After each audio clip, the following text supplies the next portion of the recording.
Welcome back. In this video, we are going to talk about the Leica Q2, which is arguably one of Leica's best-selling and most popular products. So the Leica Q2 is a full-frame camera with a fixed lens. It's got a 28mm lens. It is a high-resolution camera coming in at 47.3 megapixels. It's got a 3.68 million dot OLED viewfinder. It shoots 4K. It's weather-sealed. There are two versions. There's a color version and a monochrome version. This is an extremely versatile and well-rounded camera. So here's what I want to talk about in this video. So the Q2 was released in March of 2019.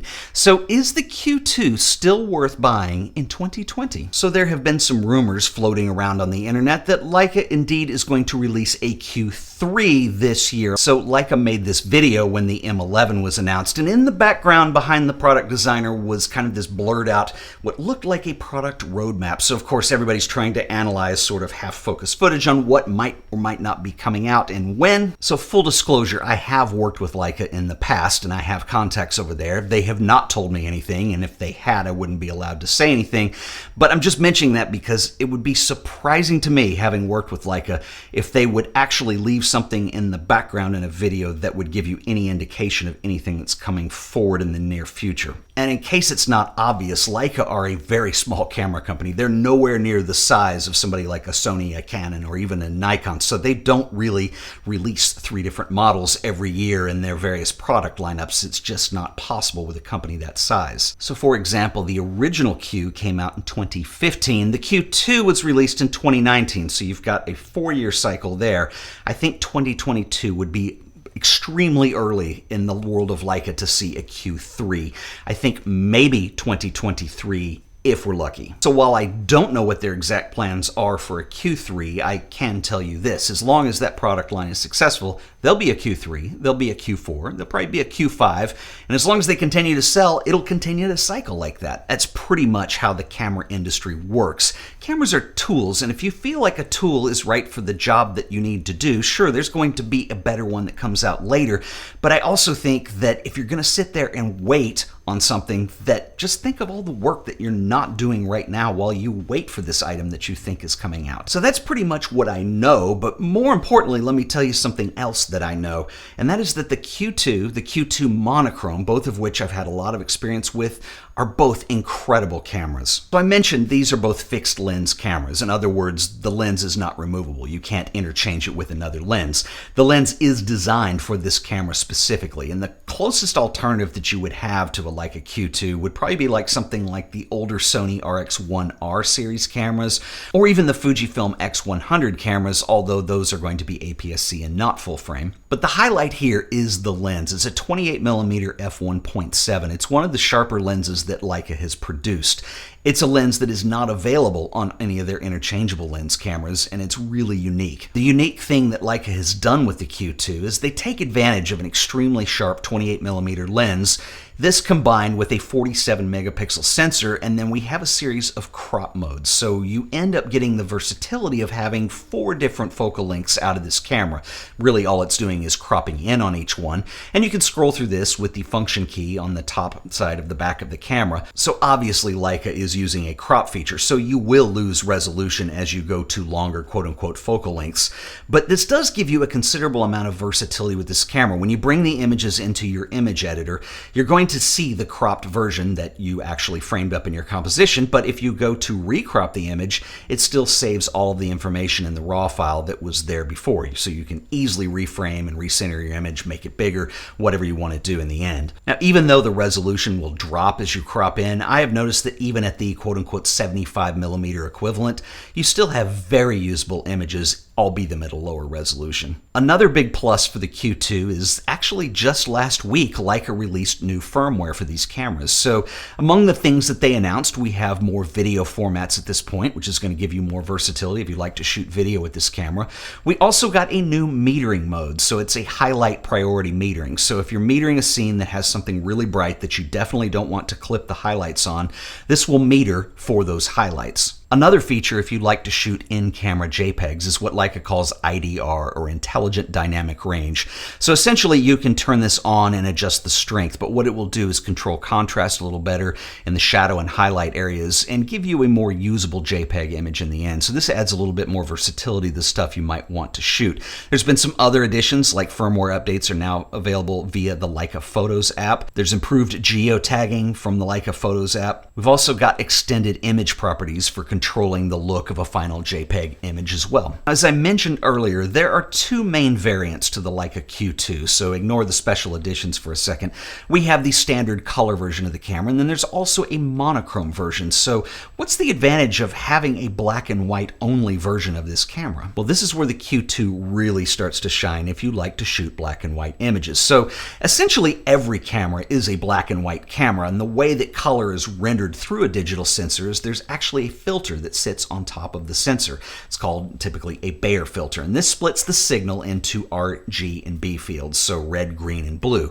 And then those fields are mixed together, and that's how we render color in a camera. Well, the Leica Q2 monochrome does not have any of these filters in front of the camera, so you're going to get improved dynamic range as well as improved low light sensitivity. So for me, I like to shoot in a lot of really low light situations. I love the monochrome Q2 for that reason. It looks absolutely incredible. You also get an enormous amount of dynamic range off of this sensor. So if you shoot with raw images and you're willing to put the time into post-production, this gives you an extreme amount of versatility to the images that you want to create. It's really very different experience from a color camera. In fact, and I know there's a lot of people that would disagree with me on this, but I actually prefer the Leica monochrome cameras. There's just something about the experience of shooting black and white photography that's native in camera that just feels to me more like the old days when I shot black and white film. So the only downside to the Q2 for me personally is video, and it's very frustrating because the video that it produces is actually really good. The picture looks incredible, but the camera and the way it's designed, it's a very minimal design aesthetic. It's very much in the Leica tradition. Therefore, there are no ports on this camera. This means no microphone input, no headphone jack, no HDMI output, so you're a little limited in what you can actually do with video on this camera. There's also no log profile on the camera, so it's perfectly suitable if you don't mind the in-camera profiles and you're shooting B-roll for a video, but this is something that I would love to see expanded on with the Q3 when that actually comes down the pike. I would really love to see it on a monochrome Q3 because I think there hadn't been a video camera with a true monochrome sensor, and I think there's a lot of possibilities you could have in that direction. Now, one thing Leica could do on a Q3 that I think would be really cool is to do what Sony has done, incorporating the hot shoe interface for audio devices. So Sony has these small microphones, and they even have an XLR interface that you plug right into the hot shoe, and it uses the camera battery and no cables. You just have an audio interface that works, and the microphone is small and compact. That would eliminate the need for more ports, if any, on the camera. I don't know how you would get around headphones for that. Give us that and a log profile, and I think that would open up the possibilities for video considerably on these cameras. Okay, so minus the connectivity issues for video use, I think as a stills camera, the Q2 and the Q2 monochrome are amazing, and I want to talk about 5 reasons why I actually think these cameras are worth buying today. But real quick, I want to give a shout out to our sponsor this week, who are the awesome folks over at Skillshare. Skillshare is an online learning community with literally thousands of inspiring classes for anyone who wants to explore their creativity and learn some new skills. It's an incredible way to invest in yourself and your own personal growth. Are you ready to feed your mind with something new and inspiring? Well, Skillshare is the perfect place to start. Photography, illustration, graphic design, how about even indoor gardening, career pivoting, freelance, or even self-care? You are going to find classes that match your interests. One class that I really recommend you check out is Craig Whitehead's Street Photography Composition class on 5 techniques for standout photos. I've known Craig for years. He's a top-notch photographer and a fabulous instructor. You can really up your composition game with this class, analyzing various composition techniques and concepts, as well as learning how to work with light and color. It's a really great way to level up your photography game. Skillshare is ad-free so that you can stay in the zone while exploring new skills. New premium classes are launched every week, so there's always something fresh and new to discover, and the entire catalog is now available with subtitles in Spanish, French, Portuguese, and German.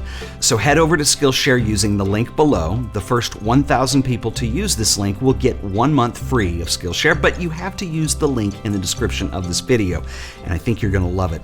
So I want to give a special shout out and thanks to Skillshare for sponsoring this video. Okay, I am clearly biased here, being a fan of the Q2, but I do want to give you 5 reasons why I think the Q2 is still worth buying in 2022. Reason number 1, the lens, which is a 28mm f1.7 lens. This is a very unique lens.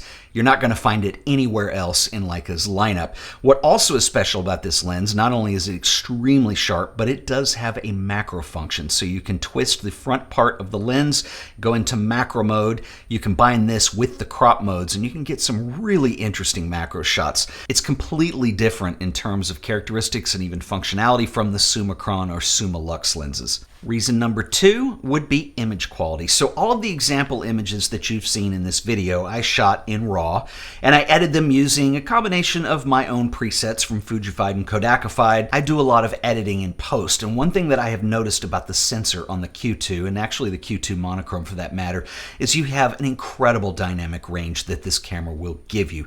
So anytime you need to rescue shadow detail, all the stuff is there. The only thing that I would be concerned about with this camera would be clipping highlights, because it does have a fairly low threshold there. But I also think that you can control this a little bit with the new metering mode that they've given you for highlight priority. So image quality on here is absolutely outstanding. Reason number 3 would be versatility. So the way that this camera works is Leica takes advantage of this high resolution, and you have these crop modes that you can work within. Now, I realize you do lose resolution as you're going out towards 75mm. So if you need something with a 75mm lens that is high resolution, well, I would actually use a 75mm lens, and I'd use it on something like an SL2 and take advantage of the full resolution with that. However, for something that you're going to travel with and use in everyday use, that's what the Q2 is perfect with, and you can carry one small camera in a compact package. You don't have to change lenses, and it's the equivalent of actually having 4 lenses with you, and so there's a great amount of versatility there. A really good friend of mine once said that the Leica Q2 is the camera that you're actually going to use all the time. I actually couldn't agree more with that statement. A lot of times if I have a body and I have 4 lenses with me, I take less images because I'm spending all my time changing lenses or trying to decide which focal length I want to use.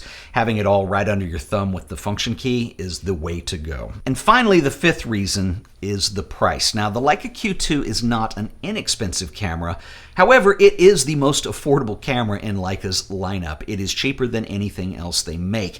And the way I think of it is this. Think of it as you're buying a Leica lens and you're getting a body thrown in for free, or maybe the other way around. You're buying a Leica body with a free lens on it, and it's one of the better lenses that they make. It really is outstanding. So I think when you consider the versatility, what you would want to use this camera for, which is something for travel, for run and gun, for just having for daily use, I think it really does make sense from a price perspective. It's going to be a really nice camera, and you get what you pay for. It's easily the best value in Leica's lineup right now. So there you have it, my thoughts on the Q2 and the Q2 monochrome. I would love to know what you guys think, especially if you've had experience with either one of these cameras. Drop me a comment below. I'll catch you in the next video. Until then, later.